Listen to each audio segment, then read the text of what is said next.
Back with more Angel. This is episode 13 of season 2. Very excited to carry on, see what's going to happen next this season. Bit of a different location to normal, as you may have noticed. Just because I had a nightmare getting this episode to play. An absolute nightmare. Would not do it with my iPad, so I'm watching it on my laptop. Something a bit different. There we are. But yeah, last episode was really cool. I really enjoyed it. We had Anne from Buffy make another appearance. And it was kind of all involved in this Wolfman Hart kind of plot to steal money. Angel really kind of got one over on them as well, and I liked seeing that feud escalate. And at the same time we had Cordelia and Wesley and Gunn do their own thing, kind of start up their own little business, which is cool. So I'm looking forward to seeing where we take both these like little stories, and is this going to be, you know, focused on Darla again? Is she going to come back into it? Because we didn't see her in the last one. Is it going to be another standalone kind of thing? Was it going to be something else entirely? Don't know, but I'm very, very excited to find out. So let's get into it. Personally, I think it's pretty bright. Ow! That's me. Meanwhile, Mr. Lonely is at the house guy. Hey! I like this guy. Although I would have to kill him if he woke me up like that. Tomorrow night, the world's going to end. Thought you might want to know.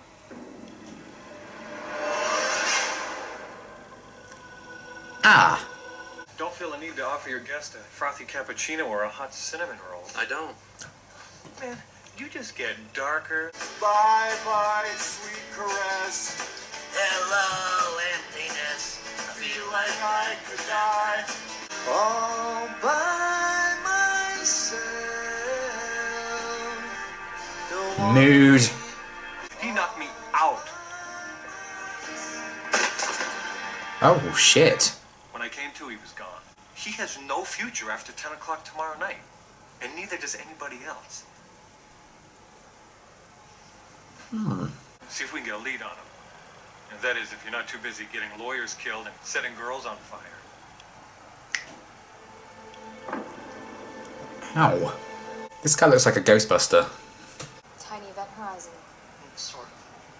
And then growing that event into something measurable and controllable. Your dog is his favorite home.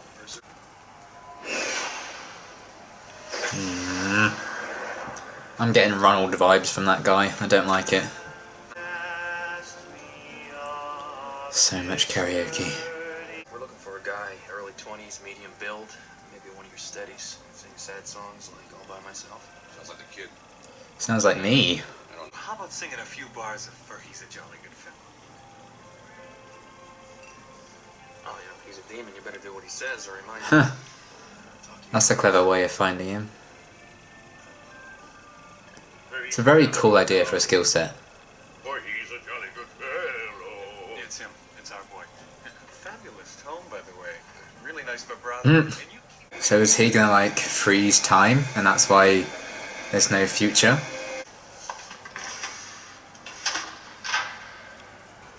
Swindon Moravia.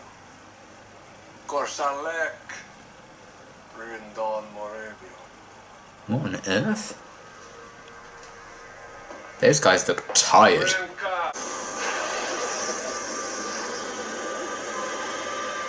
Oh no. You guys are really down. Yeah, and don't try to tell us there's nowhere to go but up. Because the truth is, there's always more. Cordelia is me. Oh, and that was very well said, by the way. But I found a case for you. We'll do it. We'll do anything. Oh, that's so sad. Anyway. Of course. Harry Potter's life took a turn, didn't it? My god. I definitely think this is a yeehaw moment.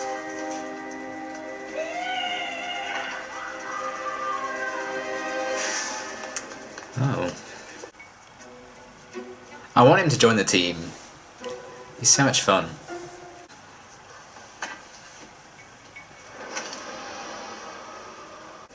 I just don't think it's gonna work out with me and Gene. Oh, tonight's your Oh dear. Anniversary. But he's just sort of hollow or something. When I'm with him, I feel... But he yeehaws. I feel lonely. Maybe that's Ooh. because he is. He's got the whole thing He's gonna freeze you. He's making me dinner at his place. What are you gonna do? Get frozen! And not in the Elsa kind of way. It's just not the kind of love that lasts. Well, that's nice.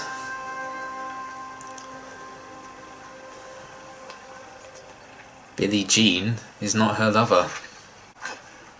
What is that?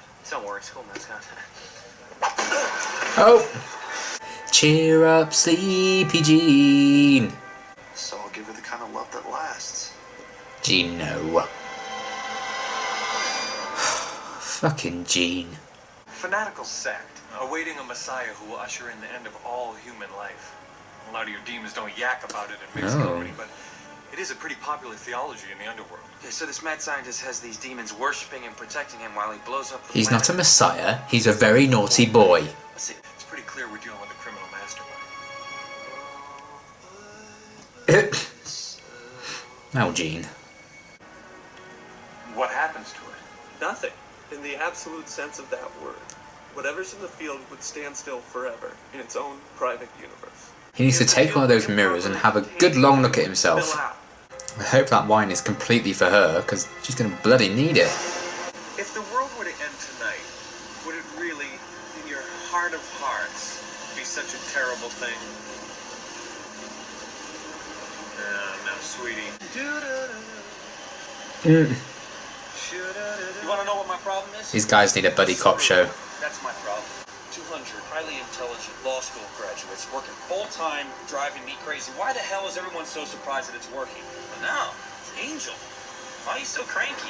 Fair Angel, point. you should lighten up. I'm gonna burn that law firm to the ground. So my crew, they couldn't handle that. That's good. It means they're still human. It means they're better off being fired. Kinda. Left them in the cold. It's a lot colder in here. I kind of figured it was something like that. Kind of saving them in Don't a always twisted have to be way. this way. Oh! These guys. They look like the gentleman's like second cousin once removed or something. Well, happy anniversary. Acting under the control of someone else. Someone in this room. Are these for everyone? What do we know? We know that Me. when we arrived yesterday, supposedly from seeing that shop girl in town. We all know that Kevin is impotent, so I put on the show. Perhaps to cover the real killer. Unless We need to talk about Kevin. in fact is the real killer.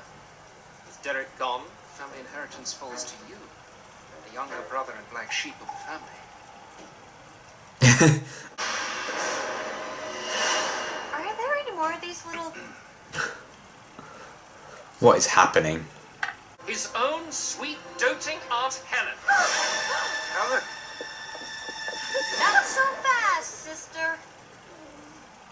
That was cool.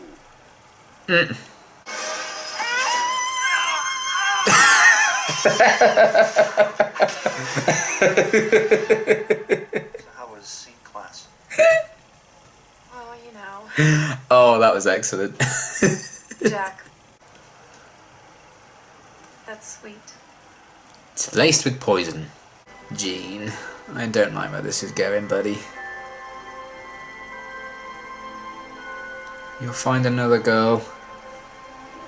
One you don't have to freeze in time. It's even taken its glasses off because no one wants to see this shit. Oh, good God. This is not good foreplay.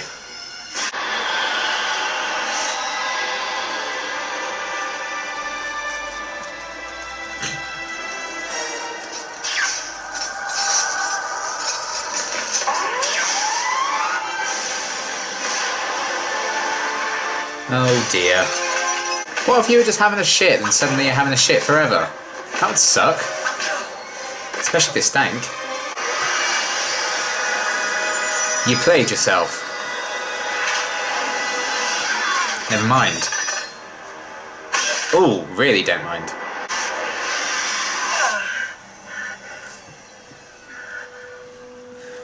Was it good for you? I had no idea I was putting the whole world in jeopardy, or that there were all these demons. Doesn't Although excuse the it. idea of aliens among love. It's fire. You've been there. It burns you alive, down to the bone. And it turns the bone to ash. I think what my chip is trying to say here, Gene, is I can hold a note forever. But eventually, that's just noise. It's the change we're listening for. The note coming after and the one after that. That's what makes it music. Huh. I guess. It's a cool way of looking at it. I'm glad you guys, Kane, Gene. You're connecting to a human. That's a start. Although I'd go easy on the bone and ash metaphors for a while. The guy's a disaster at love. Nearly Same. the world. You know, I guess I did kind of leave him in the cold. What, your buddies? By firing them? Progress. Yeah. I guess I made it pretty hard for him. Which one of you is Angel? It's just a name.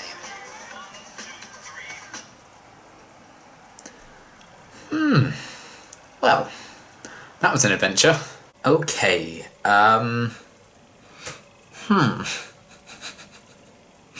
Interesting. Episode 13's on having the best track record, I would say, so far with this show, but that's okay. Not every episode can be like the best thing. I mean, I didn't hate it per se. It's definitely better than She was, so you know they're getting better. The episode 13s, so that's good. I don't know. There was some really good stuff in there, mainly with like Angel and the host. I just felt like there was a bit of a disconnect between everything else. I don't know, I think it was like the really heavy science element behind the episode that maybe didn't quite gel in a way maybe the initiative arc in Buffy gelled, because they had the whole season to kind of make a bit more sense, and they used like the science and technology kind of thing in Buffy season 4 to comment on like the mystical and Slayer kind of side of that world, whereas they weren't really using that to comment on anything in this episode more than just being a plot for them to stop. So that was strange, and then the fact, I don't know, the whole like murder mystery subplot I guess we kind of got with Wesley and Cordelia and Gunn. I don't know. I just felt it felt a bit tonally strange, I think, compared with... It might have worked in a different episode, or if it felt like these were two episodes, like two separate ideas for episodes, and then they were like, oh no, we've gone over on like episode ideas for this season, let's just squish two together. That's kind of what it felt like to me. So I felt like the Wesley Cordelia Gunn plot was a bit undercooked. I felt like we needed a bit more from that side of things, but I also wouldn't have really cut anything out of the other plot, aside from maybe like the awkwardness of like the early part of the date between Jean and Denise, I think it was. But again, they also needed to show how awkward that relationship was, so you can't entirely say that didn't need to be in there. Maybe it just needed to be a longer episode, I don't know, but there's just something about it, I just didn't quite get it, I think. I would definitely say that's probably my least favourite of the season so far, maybe. I don't mean that to be like overly negative on episodes, because that's just not how I am with TV. I'm normally quite easy to please with most things, and I still enjoyed a lot about this episode, and it's far from, I think, the worst episode of anything I've ever seen. I actually found it very entertaining. It just maybe wasn't the best plot-wise, just because of the whole over-reliance on the science, and they did bring the demons into it later on. It was like this like cult worshipping the guy, but how exactly did they find out about him, and how did they sneak around all those areas without really getting noticed all this time, and you know what's happened to them now? They just gone off and waiting for like the next event to potentially happen, or I feel like there were just a few little things they could have maybe made gel better as a whole, but I still enjoyed a lot of elements of it. I liked the aspect of like loneliness that they kind of spoke about, and that is one thing that I think you could say about the whole episode. Obviously Gene was the prime example of that. He felt quite lonely, and I liked how I was going to make a comment quite early on the episode, like comparing Angel to Jean, because they're both like lonely people. What Angel's trying not to think about how lonely he really is. But then they kind of made that connection itself by the end of the episode, because Angel was finally connecting with someone else again by kind of putting himself in Jean's shoes and talking about his love life in relation to his own. So I like how they kind of did that, and there seems to be a step forward with that whole arc with Angel. So that's, I think, the big takeaway of this episode, is that the host, who was the MVP of the episode by far, he was by far the best thing about this episode. His impact on Angel, I think, was like the big thing that I really enjoyed, because he made a bit of progress, and Angel's kind of realised maybe he mistreated his friends. So hopefully we're going to see them kind of reconnect now, or at least he's going to start to make the attempts to. I'm not sure they're even going to want Angel back at this point, since they have their own thing going on. I think they're going to be quite hurt by what he did, so we'll see where that goes. So yeah, that was kind of an interesting thing that they did. I really liked that. And even, episode 2 of the whole show was called like Lonely Hearts, and you can like apply that to Angel and stuff like that. So it's a constant theme that they go back to, I think, how lonely Angel can be. So I like how they did that. And we also had Angel speaking about redemption in this episode, which is kind of a big deal, and a big theme of the show as well. So a lot of key themes, I think, in the Angel itself as a show running through this episode. Even if like the elements surrounding those themes may not have been the best executed, or just didn't quite gel with this world. Just felt a bit, a bit disconnected, I think. Maybe they needed to ground it more in the world, as opposed to just having like straight up science mumbo jumbo that I just don't understand, so kind of like switch off. So the whole thing with like the shroud and stuff, it worked within like the elements and the fiction of the world, where I feel like they didn't quite get it with this one. So I think that's the real reason I wasn't like as into this one as much as some other ones. And yeah, it didn't have a great deal to do with like an overall arc either, really, outside of Angel's kind of realisation at the end. And even then they kind of made a joke out of it, because they cut straight to everyone dancing, which was a very funny gag, but they have done it before. And I do think some of the comedy fell a bit flat for me in this one. Just like the whole bizarre murder mystery scene, as entertaining as it was, I'm not quite sure I enjoyed it per se. And the jokes and gags they kept making through that, I was like, I don't know, I feel like we just need to see a bit more of that plot, and then it could have worked a lot better. But yeah, very briefly, I enjoyed seeing Virginia again. It's cool that she keeps like popping up. I think that was like the 3rd time we've seen her, I think. Considering I thought she was going to be like a one and done character. It's kind of cool that they've kept her around for a bit as Wesley's girlfriend. It just kind of, even like the lesser episodes of the season, I guess. I really don't want to hate on episodes, because I really liked episode 6 where she first appeared. But in terms of like overall plot for the season, that wasn't like one of the main ones. But the fact they still kind of allow those less important episodes to have consequences, and in this case more like a positive one, because Wesley has a girlfriend who's still around. I really enjoy that they can do that, so that's cool. That's kind of a reward for people who do tune in every single episode, so that's nice. I like seeing her, and she had quite a few nice moments in this episode as well, being really encouraging and supportive of them over their business. I thought that was cool. But yeah, everything with Cordelia and Wesley Gunn, I do like the idea of them like starting their own business together, and the dynamic between the two of them I think works very, very well.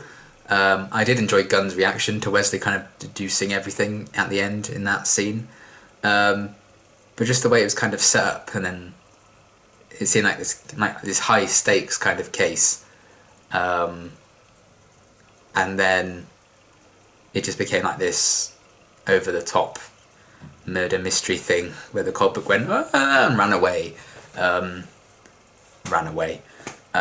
hobbled. And yeah, that kind of tonal shift in the same subplot I thought was a bit jarring. I think that's why I didn't quite like. That was an odd choice. And they've had like twists in the tales before, but they've like really raised the stakes. I think the example that's coming into my mind is Fear itself in Buffy, when they were setting up all this like scary stuff and this big threat, and it turned out to be like this tiny little demon you could just step on. That worked, and I feel like that it didn't quite get it right with that kind of subplot in this one. But you can't win them all.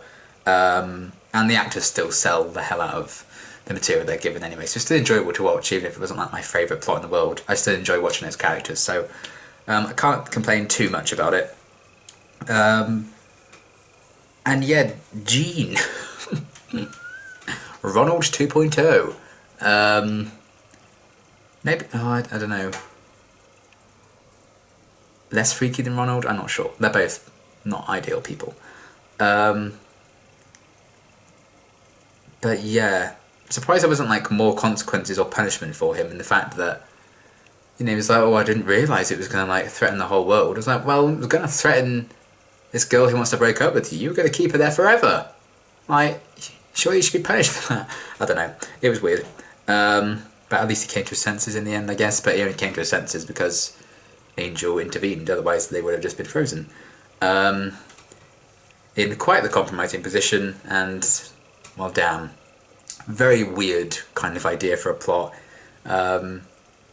Including the science element of it, but also just the fact that his girlfriend was going to break up with him on her anniversary. Yeah, maybe that's not the best timing. Maybe she could give it another week or so. But if you want to go, you want to go, you know? Maybe not waste a week of your life on a relationship you know isn't going to work out. But yeah, that was kind of strange as it was with the whole science element. Cause just watching those scenes where they were just talking about like the science and everything, I was like, it doesn't even feel like the show. But yeah, then the whole idea of like freezing time, and the demons worshipping him, it was very strange. But the best thing it did was bring the host into things. I really love that character a lot. He's so much fun. I love the dynamic between him and Angel, the kind of big contrast between them, and the fact that he really is quite a wise guy as well. Not just in terms of like cracking jokes or, you know, sarcastic beatdowns or whatever. He really understands people because of his gift, and he really understands Angel because he's heard Angel sing a couple of times at this point. So, or maybe it was just a once, but he still heard him sing. So he really kind of got a nice reading on him, and he can give him advice because of that. I really, really liked that. Definitely the best part of the episode was the dynamic between the two of them, and how that kind of advanced Angel's way of thinking about maybe his mistreatment of his former colleagues. And yeah, he had a lot of funny moments. And the idea of him like sensing at the end of the world because he got this like terrible reading from someone, I thought was a very clever idea and a really cool setup. The setup of this episode I really, really liked. I was like, oh, this is very interesting, but then it just got a bit muddled, I think, for me anyway. I watched this be like an absolute fan favourite now, and I'm just like the 1% of people who are like, yeah, it was okay. But yeah, I still really enjoyed his presence, and I'd love to see him kind of get really actively involved in more cases. Because it was nice to kind of see him away from his bar, you know, seeing him in like, different locations, and he was really funny. The moment where he like sings that really high note to like stop the demons in their tracks so he can take them down, hilarious. I loved it. It reminded me of something I've seen recently, but I can't remember for the life of me what it was. It's in like a very similar scene in something recently, so I wonder if they got inspired by this. But yeah, that was brilliant. I love that. And I really enjoyed kind of what his skill set kind of brings to the show, and how he kind of got that bartender guy to sing so he could track down Gene. Very clever. This episode did have a lot of really good moments in it. I just think the parts were better than the sum of the whole. But yeah, still an enjoyable ride. I still enjoyed watching it, and there were some really nice moments in there. Just I think, as a whole, maybe it needed a bit more work, or it just felt a bit disconnected from the world of the show to me, so I wasn't quite as into it, but it was still an enjoyable ride nonetheless. So yeah, that was an episode. Maybe episode 13 next season will be really, really good. Maybe. It's got to happen at some point. You only have another 3 attempts, so we'll see how that goes. But okay episode overall. Wasn't that into it, but I've seen a worse episode of Angel for sure. At least one episode that I didn't like as much. I probably 2. I think I prefer this to Expecting, as well as she. But yeah, not the best, not the worst. It was just there, but we had some really good moments in it. And I believe my next reaction is Buffy, episode 13 of season 5, I think. Pretty sure it's episode 13. So that's going to be the next reaction. And until then, thanks for watching.